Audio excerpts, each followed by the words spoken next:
남편을 떠나보낸 지 셋째 해가 되던 해봄이었다. 나는 28해 동안 지켜온 분식집 문을 닫았다. 마지막 날 단골 손님들이 하나둘 들러 작별 인사를 했다. 사모님, 우리는 이제 떡볶이 어디 가서 먹어요? 하는 말에 억지로 웃음을 지었지만 정작 내 마음속은 텅 빈 주방처럼 허전했다. 남편이 살아있을 때는 이 가게가 전쟁터 같았다. 새벽 5시면 일어나 육수를 끓이고 밀가루 반죽을 치대고 김밥 재료를 써는 손이 쉴 틈이 없었다. 남편은 홀을 맡았고 나는 주방에서 국자를 들었다. 점심시간이면 손님들로 북적였고 남편의 어서 오세요 하는 목소리가 주방까지 들려왔다. 그런데 남편이 쓰러진 뒤로는 모든 게 달라졌다. 병원 침대 옆을 지키던 석 달. 장례를 치르고 난 뒤에 100일. 사람들은 시간이 약이라고 했지만 나는 시간이 흐를수록 더 외로웠다. 가게를 계속 열긴 했다. 안 그러면 미칠 것 같았으니까. 그런데 새벽마다 남편 몫으로 커피를 내리는 게 습관이 돼버렸다. 머그잔 2개에 설탕 듬뿍 프림 조금. 남편이 좋아하던 그 비율로. 한참을 멍하니 김이 오르는 커피잔을 바라보다가 문득 정신을 차리면 커피는 이미 식어 있었다. 그렇게 차가워진 커피를 싱크대에 버릴 때마다 내 심장도 조금씩 식어가는 것 같았다. 손님은 계속 왔지만 내 마음은 장사에 없었다. 떡볶이 맛이 예전 같지 않다는 소리가 들렸다. 김밥에서 정성이 안 느껴진다는 말도 들렸다. 다 맞는 말이었다. 혼자서는 도저히 예전처럼 할 수가 없었다. 결국 가게를 정리하기로 했다. 남은 식재료를 단골들에게 나눠주고 낡은 주방기구들을 버리고 간판을 내리던 날. 나는 아무도 없는 가게 안에서 한참을 울었다. 28해의 추억이, 남편과의 일상이 이렇게 끝나는구나 싶었다. 가게를 정리하고 나니 더 막막했다. 빈 가게 위층에 있는 좁은 집에서 나는 혼자가 됐다. 아침에 눈을 떠도 갈 곳이 없었다. 아래층 가게로 내려가 장사 준비를 하던 그 일상이 사라지니 아침이 왜 오는지 모르겠더라. TV를 틀어도 재미가 없었다. 책을 읽으려 해도 글자가 눈에 안 들어왔다. 복지관에서 하는 프로그램에 나가볼까 싶기도 했지만 낯선 사람들 사이에 끼어들 용기가 나지 않았다. 그냥 하루하루를 버텼다. 어떻게든 시간을 흘려보냈다. 그렇게 몇 달을 보내고 있던 어느 저녁이었다. 아들 진수가 며느리 다정이와 함께 찾아왔다. 손에는 백화점 포장지가 정갈한 과일 상자를 들고. 내가 문을 열자마자 진수가 먼저 말했다. 엄마, 오늘 할 말이 있어서 왔어요. 나는 가슴이 철렁했다. 혹시 무슨 안 좋은 일이 있나 싶어서. 요즘 젊은 사람들이 빚이니 이혼이니 하는 얘기를 뉴스에서 많이 봤으니까. 무슨 일인데? 앉아 일단. 좁은 거실 소파에 셋이 앉았다. 다정이가 과일을 깎으러 부엌으로 갔고 진수가 내 손을 잡았다. 엄마, 솔직히 말씀드릴게요. 우리 걱정돼요. 뭐가? 엄마가요. 여기서 혼자 계시는 거. 나는 손을 빼려고 했지만 진수가 꽉 잡았다. 가게도 접으시고 요즘 전화드려도 목소리에 힘이 없으세요. 밥은 드시고 계세요? 병원은 정기적으로 다니시고요? 아이고, 너희 엄마 아직 팔팔한데 무슨. 혼자서도 잘해. 그렇게 말은 했지만 사실 나도 알고 있었다. 내가 잘 못 지내고 있다는 걸. 밥을 대충 때우고 병원 가는 것도 자꾸 미루고 낮과 밤이 뒤바뀌는 날이 많아졌다는 걸. 부엌에서 다정이가 과일을 들고 나왔다. 사과를 토끼 모양으로 깎아서 접시에 담았다. 정갈했다. 어떻게 보면 너무 정갈해서 좀 쌀쌀맞게 느껴지기도 했다. 다정이가 자리에 앉으며 말했다. 어머님, 저희가 제안 드릴 게 있어요. 뭔데? 저희 집 근처로 이사 오시는 거 어떠세요? 나는 깜짝 놀라 두 사람을 번갈아 봤다. 같이 살자는 거야? 아니요, 같이는 아니고요. 진수가 재빨리 말을 이었다. 저희 아파트 단지 바로 옆에 원룸 빌라들이 있어요. 깨끗하고 관리도 잘 되는 곳이에요. 거기로 오시면 걸어서 5분이면 저희 집이거든요. 그래서 뭐하러? 다정이가 휴대폰을 꺼내 사진을 보여줬다. 우리 쌍둥이 손주들 하준이와 하린이 사진이었다. 어린이집에서 찍은 건지 노란 모자를 쓰고 웃고 있었다. 애들이요, 이제 5살이잖아요. 어린이집 하원이 4시예요. 그런데 저는 회사 때문에 6시 전에는 못 가요. 진수 씨도 칼퇴가 안 되고요. 그럼 지금은? 지금은 어린이집 연장반에 맡기고 있어요. 그런데 애들이 너무 힘들어해요. 다른 친구들은 엄마가 일찍 데리러 오는데 자기들만 늦게까지 남아 있으니까요. 진수가 덧붙였다. 사교육비로 학원 보내는 것보다 엄마가 돌봐주시는 게 애들한테 훨씬 좋을 것 같아서요. 엄마도 손주들 보면 덜 외로우실 거고요. 나는 입술을 깨물었다. 솔직히 마음이 움직였다. 혼자 있는 게 외롭긴 했으니까. 그런데 동시에 걱정도 됐다. 내가 5살짜리 둘을 감당할 수 있을까? 나도 이제 64인데. 얼마나 해야 되는데? 일단은 다정이가 조심스럽게 말했다. 시범으로 한 달만 해보시죠. 어머님도 힘드시면 언제든 말씀하세요. 나는 한참을 생각했다. 사진 속 쌍둥이를 다시 봤다. 하준이는 남편 눈을 닮았고 하린이는 내 젊었을 때 코를 닮았다. 갑자기 가슴이 뜨거워졌다. 그래. 해보자. 진수가 환하게 웃었다. 엄마 감사해요. 그날 밤 나는 오랜만에 설렜다. 새로운 동네, 새로운 시작. 그리고 무엇보다 손주들과 함께하는 시간. 잠이 잘 안 왔다. 남편한테 이 얘기를 해주고 싶었다. 남편, 우리 손주들 내가 돌보게 됐어요. 좋죠? 하고. 하지만 남편은 없었다. 대신 나는 남편 사진 앞에 물 한 잔 올리고 작게 속삭였다. 이제 의미 없는 일상에도 할 일이 생겼네. 이사는 생각보다 간단했다. 28해를 산 집이었지만 막상 정리하고 보니 가져갈 게 별로 없었다. 옷가지 몇 벌, 이불 한 채, 남편 사진과 위패, 그리고 분식집에서 쓰던 낡은 칼 한 자루. 그게 전부였다. 진수와 다정이가 집 나르는 것을 도와줬다. 새 집은 정말 깨끗했다. 작은 원룸이었지만 창이 크고 햇빛이 잘 들었다. 부엌도 있고 화장실도 넓었다. 무엇보다 마음에 든 건 창밖으로 어린이 놀이터가 보인다는 것이었다. 엄마, 저희 집은 저기 보이는 아파트 102동이에요. 정말 가깝죠? 진수가 가리키는 곳을 보니 정말 가까웠다. 걸어서 5분도 안 걸릴 것 같았다. 이사한 다음 날 나는 동네를 한 바퀴 둘러봤다. 깨끗한 아파트 단지. 잘 정돈된 인도. 곳곳에 벤치가 있고 꽃나무가 심어져 있었다. 재래시장도 걸어서 15분 거리에 있었다. 마음에 들었다. 그리고 드디어 첫 돌봄의 날이 왔다. 다정이가 전날 저녁에 톡으로 상세한 안내문을 보냈다. 어린이집 위치, 하원 시간, 주의사항. 나는 그걸 프린트해서 여러 번 읽었다. 긴장됐다. 마치 시험 보러 가는 학생 같았다. 오후 3시 반 나는 집을 나섰다. 어린이집까지는 걸어서 10분. 일찍 도착했다. 어린이집 앞 파란 벤치에 앉아서 기다렸다. 주변을 둘러보니 나 같은 할머니, 할아버지들이 여럿 보였다. 다들 손주를 데리러 온 모양이었다.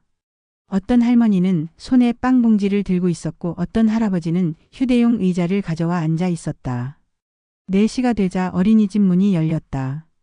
선생님들이 아이들을 하나씩 인계하기 시작했다. 내 심장이 빨리 뛰었다. 하준이, 하리나. 할머니 왔어요. 쌍둥이가 나를 보자마자 달려왔다. 하준이가 먼저 내 품에 안겼다. 하린이는 조금 더 조심스럽게 다가와 내 손을 잡았다. 할머니. 할머니 오늘도 오셨어요? 나는 두 아이를 번갈아 안았다. 따뜻했다. 아이들 몸에서 햇빛 냄새가 났다. 이 냄새, 진수가 어렸을 때 나던 냄새와 똑같았다. 그럼 할머니가 매일 올 거야. 우리 하준이, 하린이 데리러. 진짜요? 진짜야. 하린이가 작은 목소리로 물었다. 그럼 엄마는 안 와요? 엄마는 회사에서 일하셔야 해. 대신 할머니가 올게. 할머니랑 집에 가서 맛있는 거 먹고 놀자. 좋아요. 하준이가 내 손을 잡아 끌었다. 하린이도 반대쪽 손을 잡았다. 우리는 셋이 손을 잡고 걷기 시작했다. 그날 나는 처음으로 알았다. 오후 4시가 이렇게 황금 같은 시간일 줄은. 아이들과 손을 잡고 걷는 길. 하준이는 신나서 이것저것 보여줬다. 할머니 저기 고양이. 할머니 여기 꽃 예뻐요.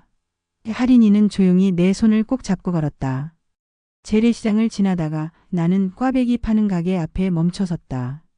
갓 튀겨낸 꽈배기가 기름에 반짝였다. 할머니가 하나씩 사줄까? 좋아요. 꽈배기를 사서 반으로 나눠줬다. 아이들이 호흡 불어가며 먹었다. 뜨겁고 바삭하고 달콤한 맛. 내가 어렸을 때 우리 엄마가 사주시던 그 맛이었다. 할머니 이거 맛있어요. 그치? 할머니도 어렸을 때 이거 좋아했어.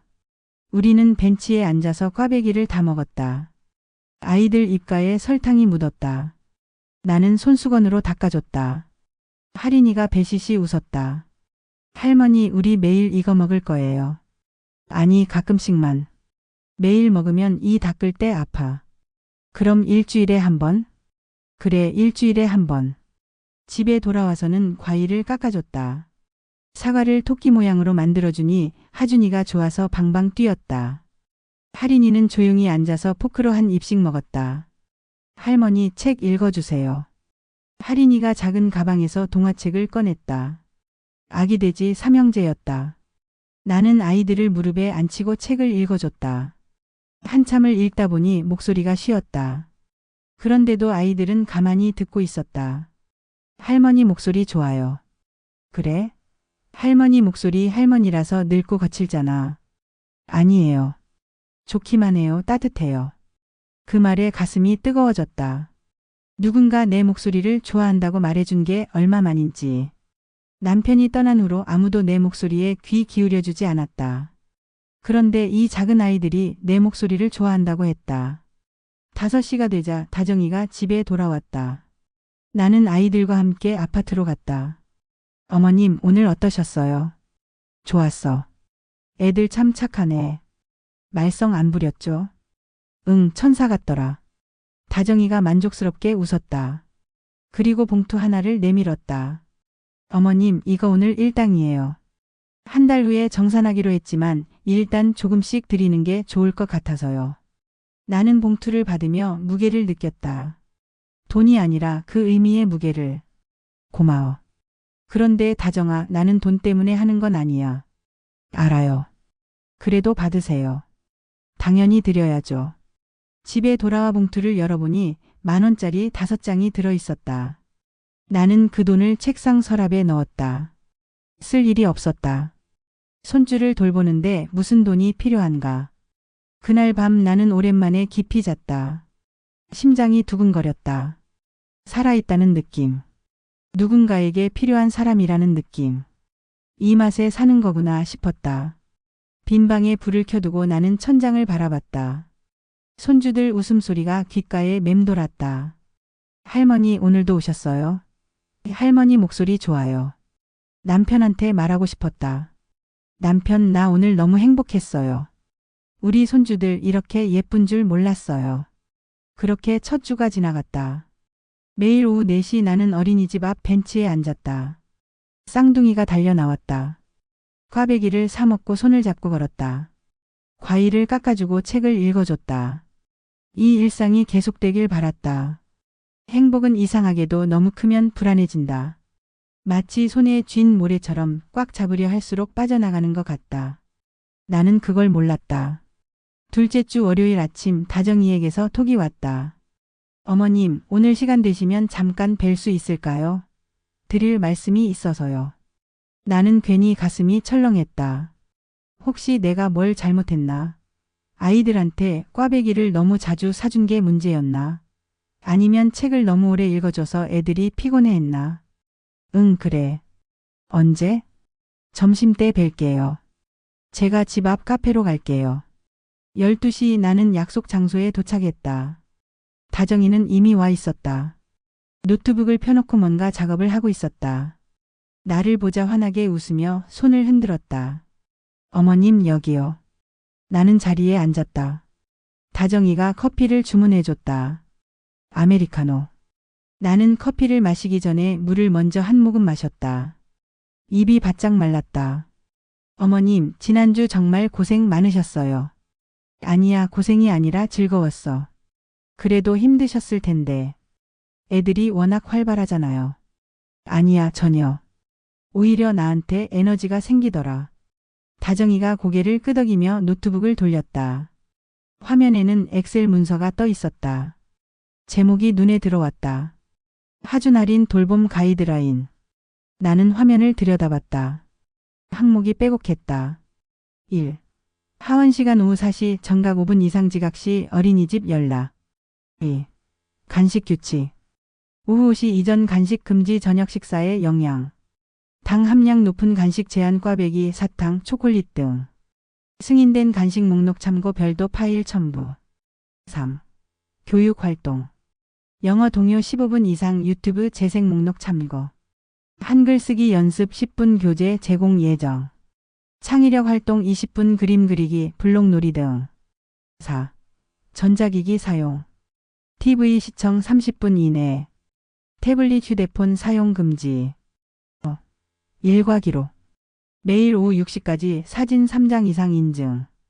특이사항 메모 식사량, 배변 상태, 기분 등. 6. 취침 준비. 오후 7시 저녁 식사. 오후 8시 목욕. 오후 9시 취침. 나는 화면을 보다가 고개를 들었다. 다정이가 기대에 찬 눈빛으로 나를 봤다. 어떠세요? 제가 회사에서 프로젝트 관리할 때 쓰는 방식을 적용해 봤어요. 이렇게 하면 체계적이잖아요. 이걸 다 해야 돼?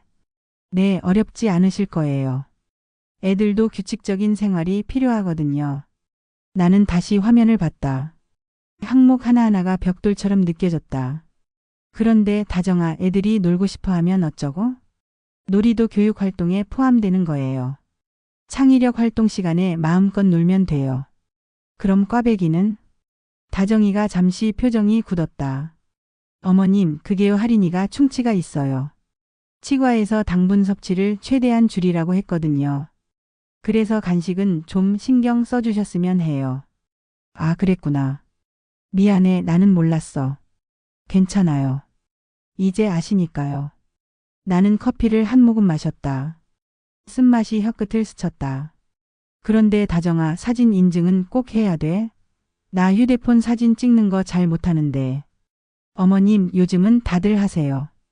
애들 돌봐주시는 분들도 매일 사진 보내주시더라고요. 저도 회사에서 애들 얼굴 보면 힘이 나거든요. 그래. 다정이가 화면을 스크롤 내렸다. 맨 아래에 문구가 하나 더 있었다. 월간 정산. 마이너스 기본 돌봄비 50만 원. 마이너스 가이드라인 준수도 평가 매주 체크. 마이너스 미준수 항목당 차감 건당 5만 원.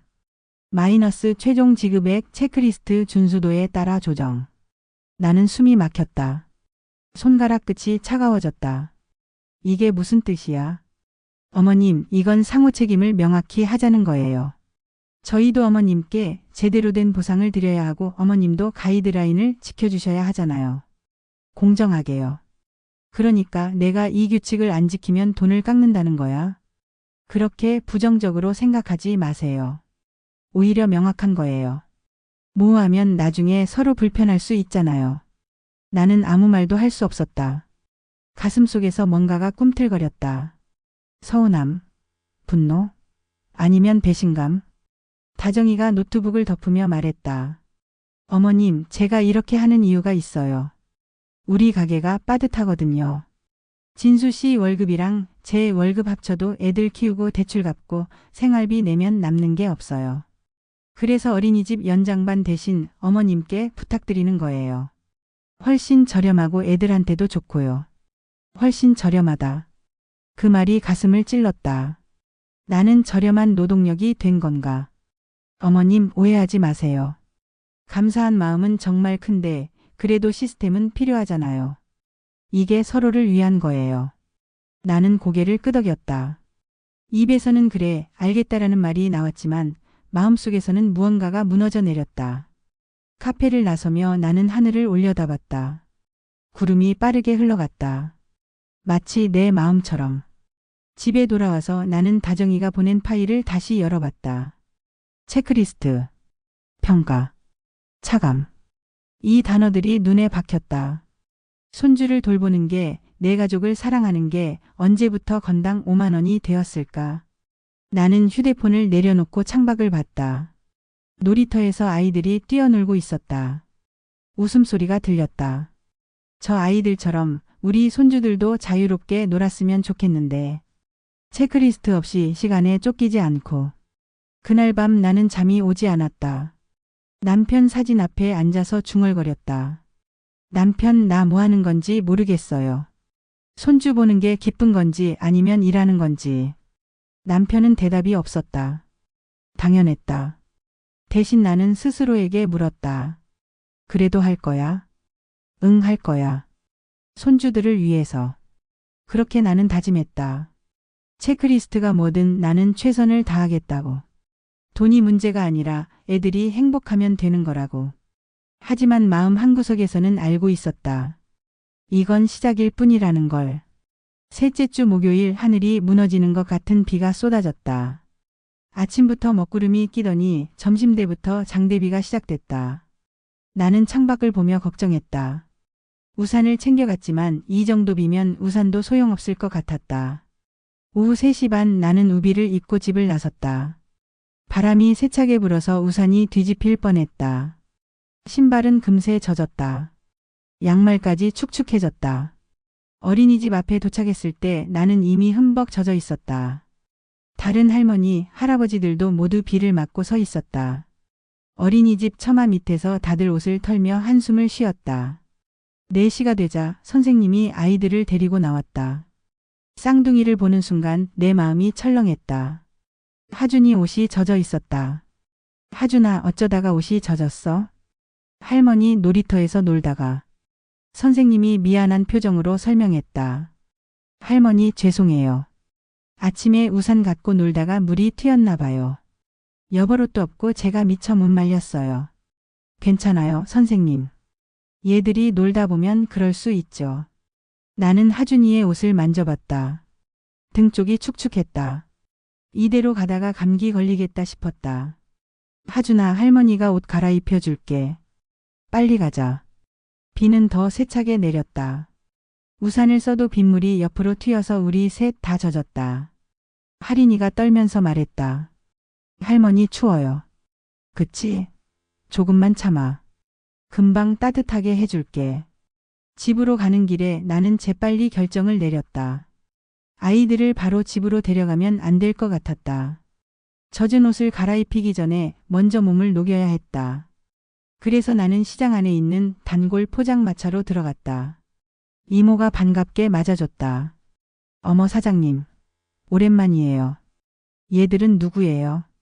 손주들이에요. 비 맞아서 몸 좀 녹이려고요. 아이고 애들 꼴 좀 봐. 얼른 앉아요. 이모가 따뜻한 물수건을 가져다 줬다. 나는 아이들 얼굴과 손을 닦아줬다. 그리고 잔치국수 2그릇을 주문했다. 국물 많이 넣어주세요. 뜨끈하게요. 알았어요. 국수가 나왔다. 김이 모락모락 났다. 나는 후 불어서 아이들에게 먹였다. 하준이가 호흡 불며 국물을 마셨다. 할머니 이거 맛있어요. 그치? 따뜻하지? 네. 할인이도 조용히 국수를 먹었다. 젖은 머리카락이 이마에 붙어 있었다. 나는 할인이 머리를 쓰다듬어 줬다. 우리 할인이 추웠지? 응, 근데 이제 안 추워요. 다행이다. 우리는 국수를 다 먹고 포장마차를 나왔다. 비는 조금 잦아들었다. 집까지 가는 동안 아이들은 신이 나서 물웅덩이를 밟으며 놀았다. 나는 말리지 않았다. 어차피 다 젖은 옷이니까. 집에 도착해서 나는 아이들을 따뜻하게 씻겼다. 그리고 내가 가져온 여분의 옷을 입혔다. 진수가 어렸을 때 입던 옷이었다. 조금 컸지만 따뜻했다. 할머니 이 옷 아빠 거예요. 응, 아빠가 어렸을 때 입던 거야. 와, 신기해요. 아이들에게 따뜻한 우유를 데워줬다. 그리고 담요를 덮어줬다. 얼마 지나지 않아 둘 다 스르르 잠이 들었다. 나는 안도의 한숨을 쉬었다. 다행히 감기는 안 걸린 것 같았다. 그런데 문제는 그 다음이었다. 나는 사진 인증을 깜빡했다. 포장마차에서 국수 먹일 때도, 집에서 옷 갈아입힐 때도, 정신이 없어서 사진을 한 장도 찍지 못했다. 저녁 6시 다정이가 아이들을 데리러 왔다. 어머님, 오늘 정말 고생하셨어요. 비가 엄청 왔죠? 응, 그래서 애들 좀 고생했어. 사진은요? 톡으로 안 왔던데요. 나는 머뭇거렸다. 아, 그게 오늘 정신이 없어서 못 찍었어. 다정이의 표정이 굳었다. 어머님, 사진 인증은 필수예요. 제가 말씀드렸잖아요. 알아, 근데 비 맞아서 애들 몸 녹이느라. 그래도 핸드폰으로 한 장 정도는 찍을 수 있잖아요. 나는 입술을 깨물었다. 변명을 더 하고 싶지 않았다. 미안해. 다음엔 잊지 않을게. 다정이가 한숨을 쉬었다. 알겠어요. 그런데 애들이 뭐 먹었어요? 잔치국수. 어디서요? 시장 포장마차에서. 다정이의 눈이 커졌다. 어머님, 규정에 없는 외식은 안 된다고 했잖아요. 그게 애들이 비 맞아서 떨길래. 그래도 집에 와서 먹였어야죠. 나는 화가 치밀었다. 하지만 참았다. 다정아, 그날은 정말 급했어. 애들이 감기 걸릴까봐. 그건 이해해요. 근데 규칙은 규칙이에요. 주말이 지나고 월요일에 다정이에게서 톡이 왔다. 어머님, 지난주 체크리스트 검토했습니다. 1. 규정 외 외식 잔치국수 사전 승인 없음. 2. 사진 인증 누락 1일. 3. 취침시간 지연 10분 아이들이 9시 10분에 잠들었다고 함. 위 항목에 따라 이번 달 돌봄비 5만 원 공제 예정입니다. 양해 부탁드립니다. 나는 휴대폰을 들고 한참을 멍하니 앉아 있었다. 5만 원 공제. 돈이 문제가 아니었다. 내가 손주를 사랑으로 돌봤는데 그게 규정 위반으로 평가받는다는 게 견딜 수 없었다. 나는 다정이에게 전화를 걸었다. 다정아. 네, 어머님. 그날은 정말 어쩔 수 없었어. 비가 얼마나 많이 왔는데 애들이 떨었단 말이야. 알아요, 어머님. 그래도 원칙은 지켜야 해요. 규칙이 없으면 나중에 더 힘들어지거든요. 규칙이 사랑보다 중요해? 전화 너머로 한숨 소리가 들렸다. 어머님, 왜 이렇게 감정적으로 받아들이세요? 이건 체계적으로 관리하자는 거예요. 나는 관리가 아니라 손주를 사랑하는 거야. 그거랑 이거랑은 다른 문제예요. 나는 더 이상 말할 수 없었다. 목이 메었다. 알았어. 공제하든지 해. 전화를 끊고 나는 봉투에 5만 원을 넣었다. 10,000원짜리 5장. 그리고 아들 집으로 갔다. 초인종을 누르자 진수가 문을 열었다. 엄마, 왜 이 시간에? 이거. 나는 봉투를 진수 손에 쥐어줬다. 이게 뭐예요? 너네 며느리가 공제한 돈이야. 내가 직접 주려고. 엄마. 이건 내가 공제당한 게 아니야.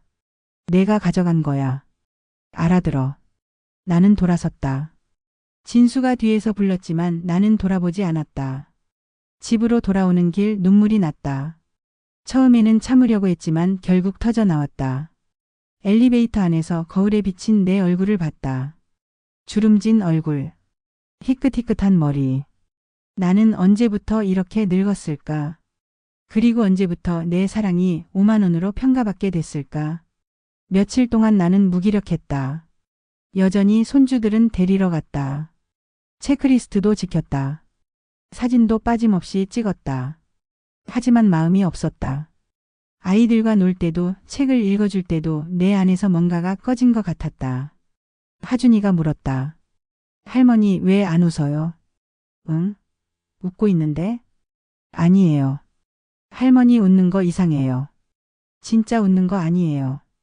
아이들은 정말 무서운 존재다. 거짓을 단번에 알아챈다. 그 주 토요일 나는 동네 복지관 앞을 지나가다가 포스터 하나를 봤다. 실버 합창단 단원 모집. 노래로 행복을 나눠요.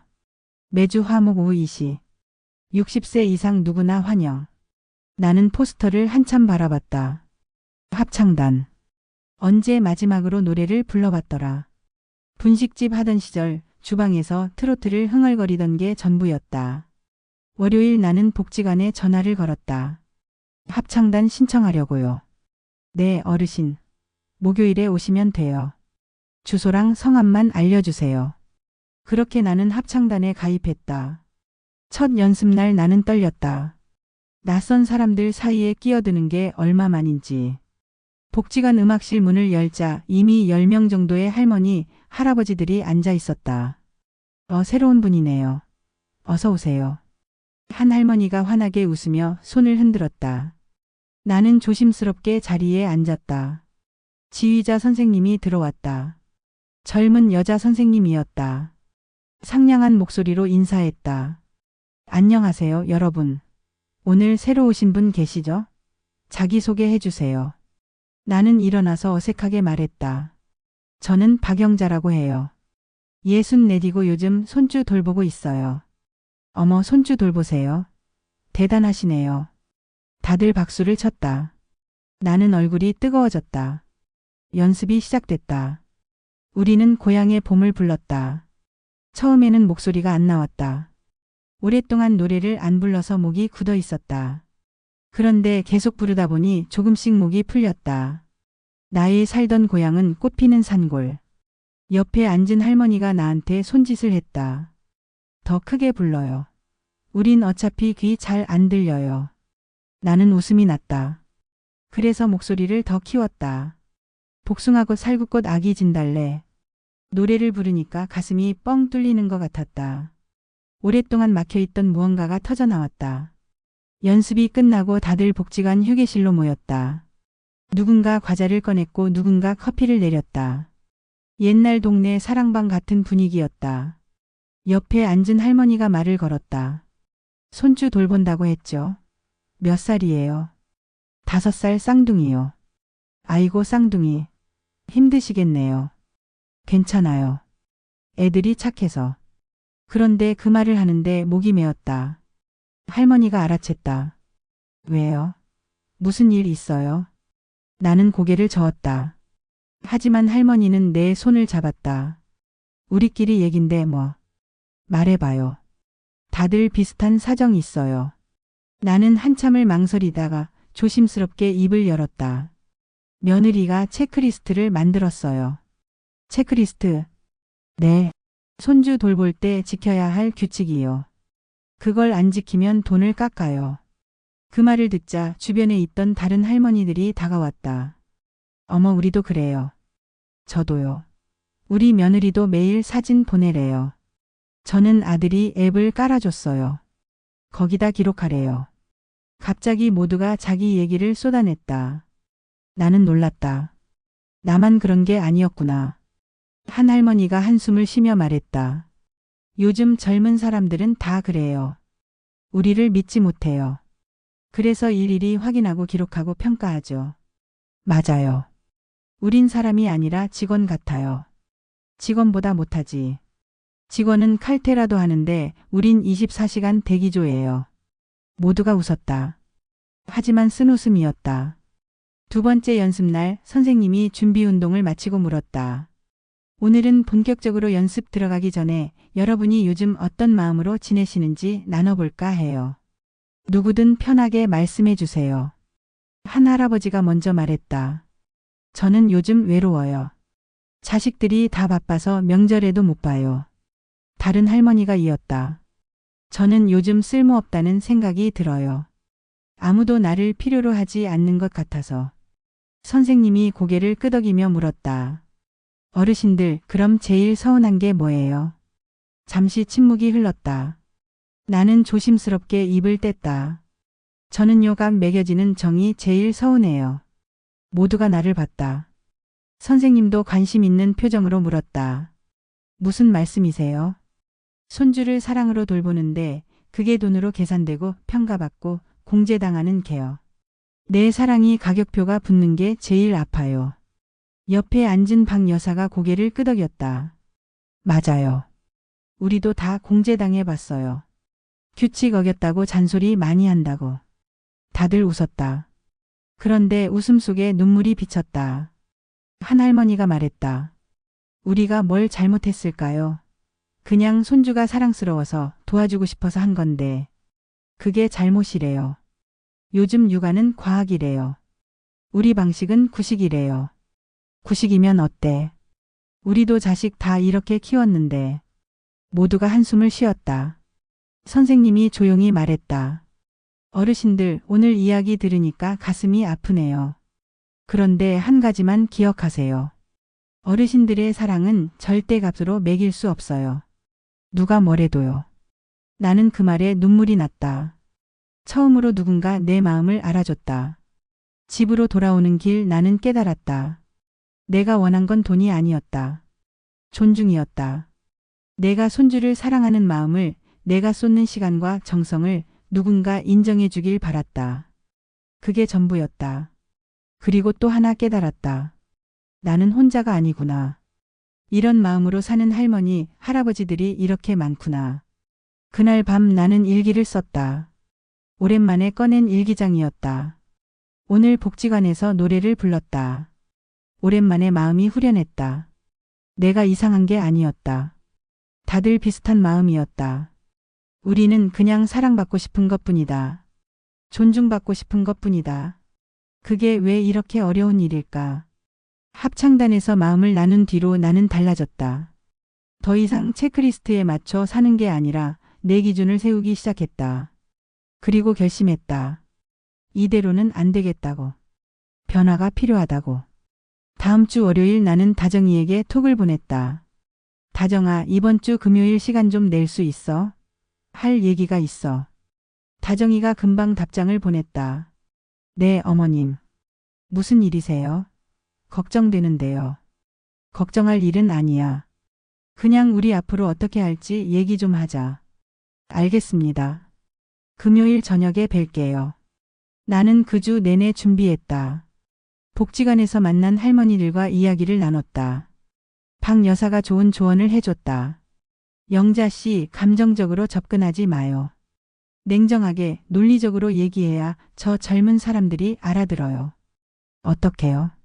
숫자로 얘기하는 거예요. 젊은 사람들은 숫자를 좋아하잖아요. 우리도 숫자로 말해요.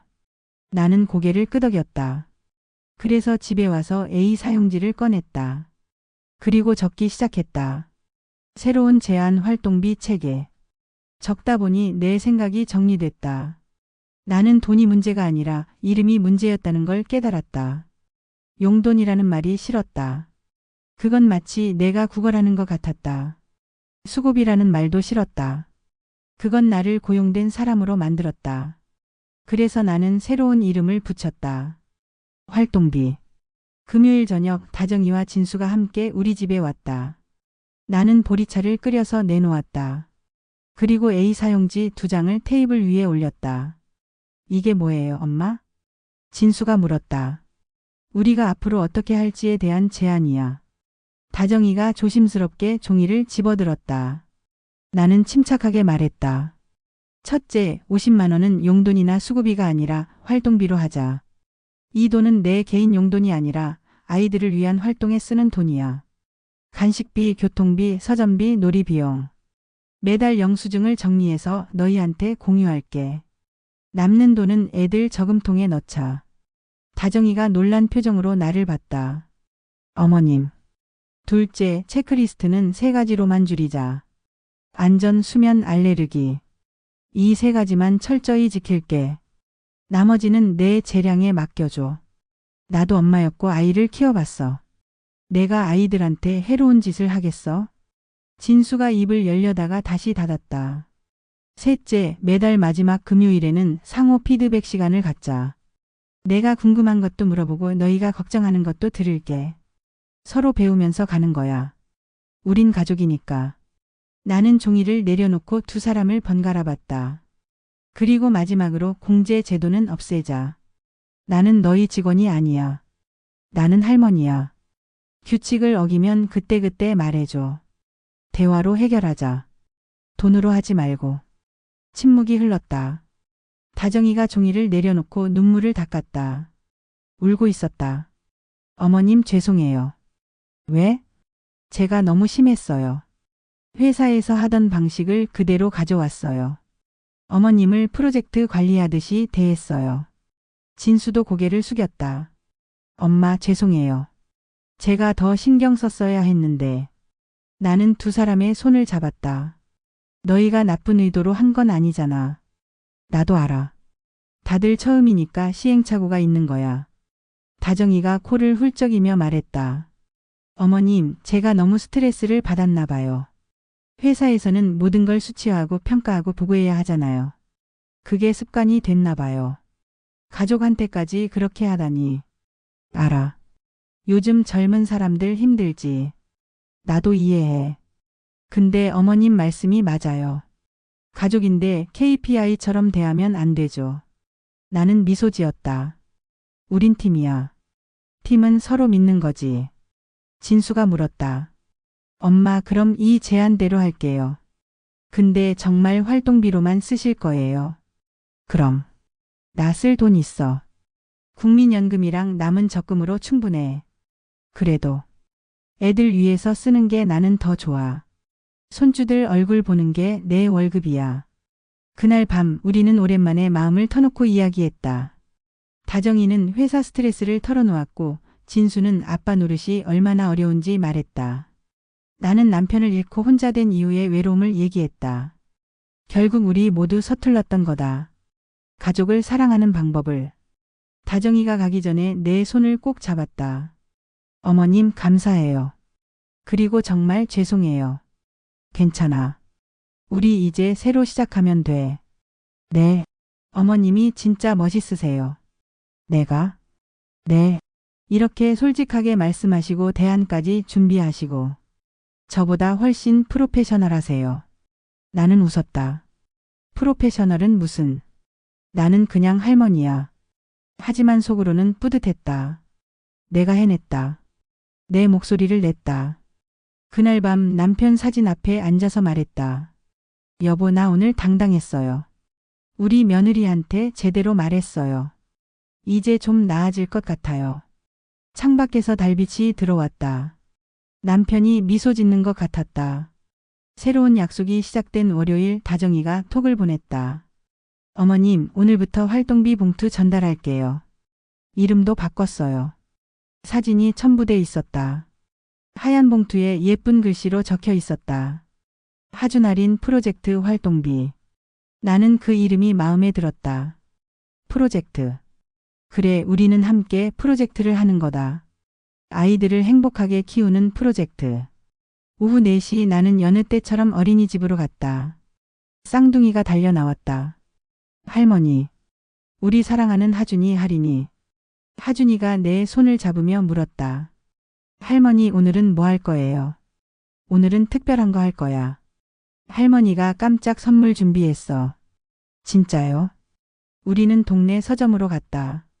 작은 서점이었지만 아동 코너가 알차게 꾸며져 있었다.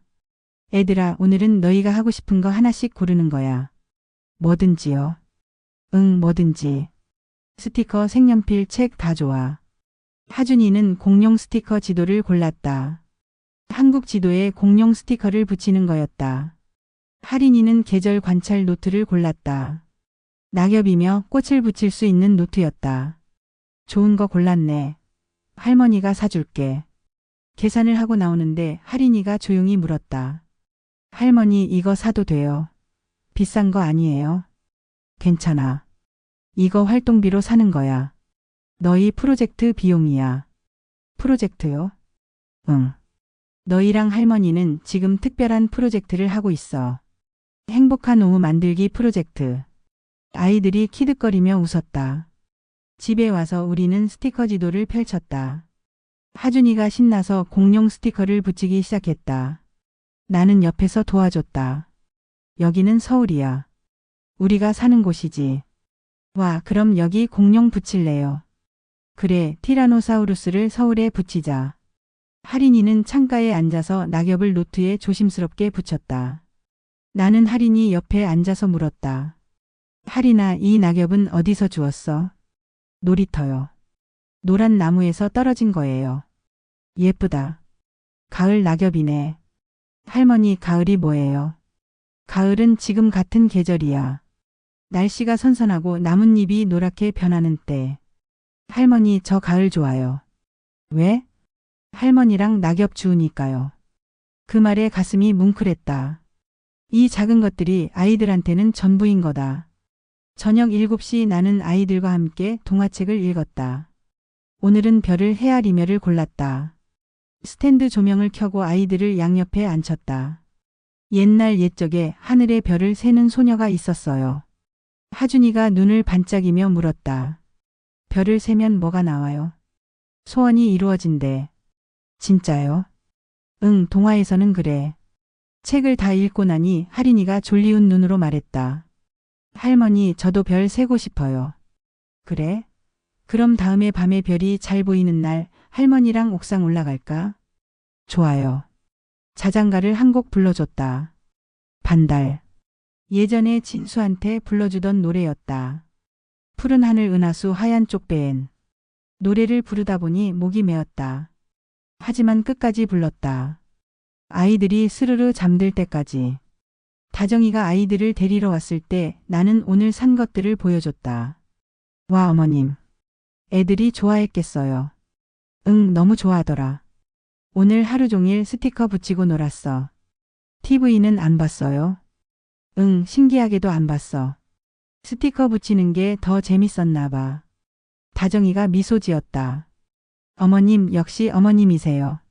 저는 TV 틀어주는 게 제일 쉬운 방법인 줄 알았거든요. 애들은 관심만 가져주면 TV 없이도 잘 놀아. 배워갑니다, 어머님. 다음 주에는 공원에서 낙엽 줍기를 했다. 그 다음 주에는 도서관에 가서 책을 빌렸다. 또 그 다음 주에는 시장에서 과일을 사서 함께 깎아 먹었다. 활동비 봉투에서 돈을 쓸 때마다 나는 영수증을 꼼꼼히 챙겼다.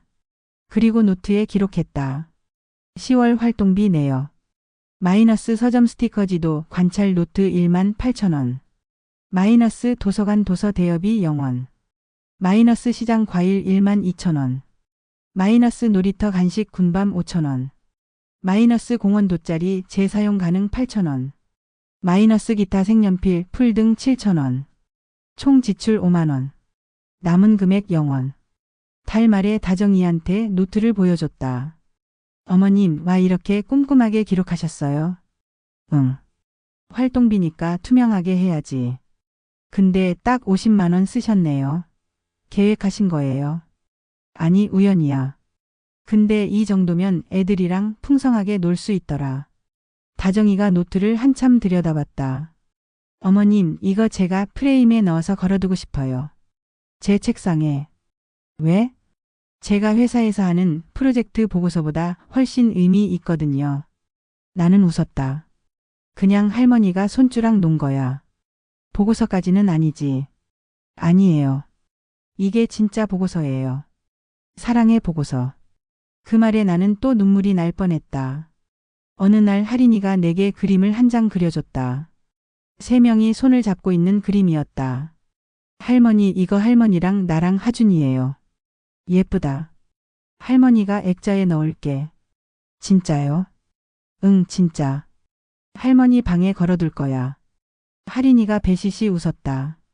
할머니, 저 할머니 좋아요. 할머니도 할인이 좋아해. 세상에서 제일. 그날 밤 나는 그 그림을 책상 앞에 걸었다. 서툰 선으로 그린 그림. 하지만 내게는 세상에서 가장 아름다운 그림이었다. TV 시간은 자연스럽게 줄었다. 아이들이 스스로 할머니, 우리 오늘은 블록 쌓기 할래요. 라고 말했다. 체크리스트는 사라졌지만 우리의 하루는 더 풍요로워졌다. 그게 진짜 교육이었다. 사랑이었다. 한 달이 지나고 월말 회의 날이 왔다. 금요일 저녁 다정이와 진수가 우리 집에 왔다. 이번에는 다정이가 케이크를 들고 왔다. 어머님, 오늘은 특별한 날이에요. 무슨 날인데? 저희가 함께한 첫 한 달을 축하하는 날이요. 나는 케이크를 받아 들고 웃었다. 아이고, 이럴 것까지야. 아니에요. 어머님 덕분에 저희가 얼마나 많이 배웠는지 몰라요. 우리는 거실에 둘러앉았다. 다정이가 노트북을 펼쳤다. 어머님, 이번 달 피드백 나눌게요. 먼저 제가 할 말이 있어요. 그래, 말해봐. 활동비 내역 잘 봤어요. 영수증도 다 확인했고요. 근데요.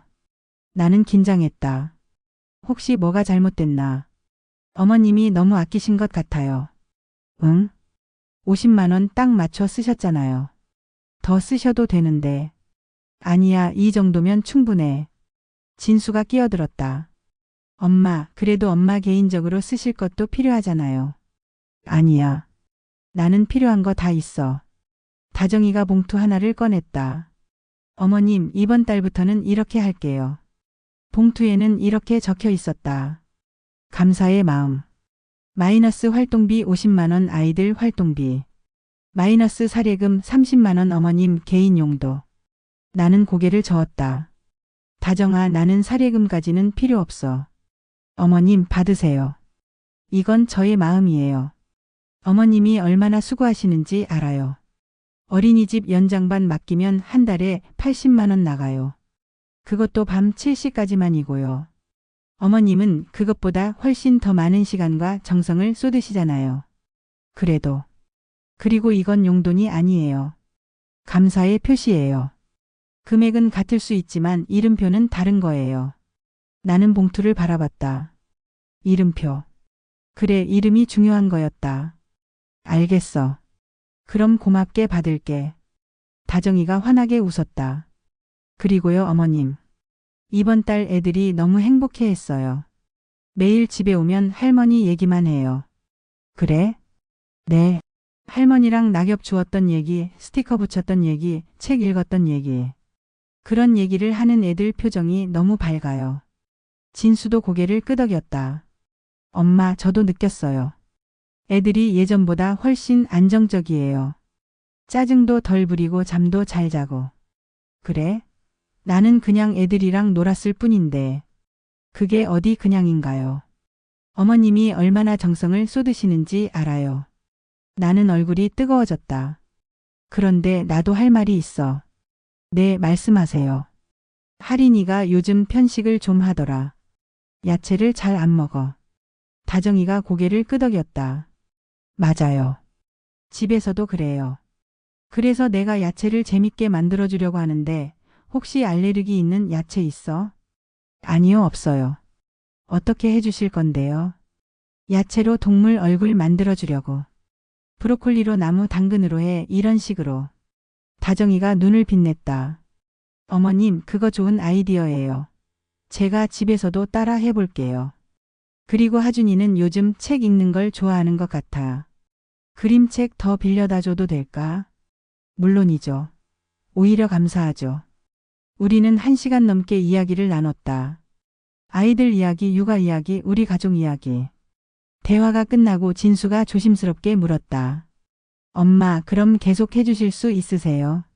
애들 돌봐주시는 거. 왜, 내가 힘들까 봐? 아니, 그게 아니라 엄마도 엄마 생활이 있으시잖아요. 나는 괜찮아. 오히려 손주들 보는 게 내 생활이야. 합창단도 다니고 복지관도 가고 그러면서 애들도 보고. 이게 내가 원하던 삶이야. 다정이가 내 손을 잡았다. 어머님, 정말 감사해요. 저희 인생의 은인이세요. 무슨 은인? 나는 그냥 할머니야. 아니에요. 어머님은 슈퍼 할머니예요. 우리는 모두 웃었다. 다음 주 화요일 복지관 합창단 공연이 있었다. 작은 공연이었지만 우리는 열심히 준비했다. 어머님, 저희도 가도 돼요? 다정이가 물었다. 그럼 와야지. 애들도 데리고 와. 정말요? 애들이 시끄러운데 괜찮을까요? 괜찮아. 우리 노래 들어줄 사람이 필요해. 공연 당일 나는 복지관 무대에 섰다. 떨렸다. 이렇게 많은 사람 앞에서 노래를 부르는 게 얼마만인지. 객석을 둘러봤다. 진수, 다정이, 그리고 쌍둥이가 앞줄에 앉아 있었다. 하준이가 양손을 흔들었고 할인이는 조용히 하트를 만들었다. 나는 심호흡을 했다. 그리고 노래를 시작했다. 나의 살던 고향은 꽃피는 산골. 노래를 부르는 동안 나는 행복했다. 내 목소리가 누군가에게 들려진다는 게, 내가 무대에 서 있다는 게, 내가 아직 살아있다는 게. 공연이 끝나고 쌍둥이가 무대로 달려왔다. 할머니 노래 너무 좋았어요. 할머니가 제일 멋있었어요. 나는 두 아이를 안았다. 따뜻했다. 살아있는 온기였다. 다정이와 진수도 다가왔다. 다정이가 꽃다발을 내밀었다. 어머님, 정말 멋지셨어요. 어머님 목소리 들으면서 울었어요. 아이고 뭘 그렇게까지. 아니에요. 어머님이 얼마나 행복해 보이시던지 그 모습 보면서 깨달았어요. 제가 어머님한테 규칙만 강요하고 어머님의 삶은 생각 안 했구나 싶어서요. 진수가 말했다. 엄마 앞으로는 엄마가 하고 싶은 것도 하세요. 합창단도 다니시고 친구들도 만나시고 저희가 엄마 시간을 다 빼앗으면 안 되죠. 나는 고개를 저었다. 아니야. 너희는 내게서 시간을 빼앗은 게 아니라 시간을 채워준 거야. 의미를 채워준 거고. 그날 저녁 우리는 5 식구가 함께 저녁을 먹었다. 내가 만든 잔치국수였다. 분식집에서 28해 동안 끓이던 그 국수. 할머니 이거 진짜 맛있어요. 그치? 할머니가 옛날에 가게에서 팔던 거야. 와, 그럼 할머니 가게 다시 할 거예요. 나는 웃으며 고개를 저었다. 아니야. 이제는 우리 가족만 먹는 거야. 특별한 날에만. 오늘이 특별한 날이에요. 응. 오늘은 할머니가 노래 부른 날이고 우리 가족이 다 같이 모인 날이니까. 할인이가 조용히 말했다. 할머니 매일 특별한 날이었으면 좋겠어요. 나는 할인이 머리를 쓰다듬었다. 그래, 우리 매일 특별한 날로 만들자. 체크리스트와 50만 원으로 시작한 이야기는 결국 사랑과 존중으로 끝이 났습니다. 나이 들어도 우리는 여전히 배우고 성장하고 사랑할 수 있습니다. 규칙이 필요할 땐 규칙을, 사랑이 필요할 땐 사랑을. 그리고 이름표는 가끔 떼어내 주세요. 손주를 돌보는 할머니가 아니라 그냥 할머니로. 직원이 아니라 가족으로. 그것만으로도 충분합니다.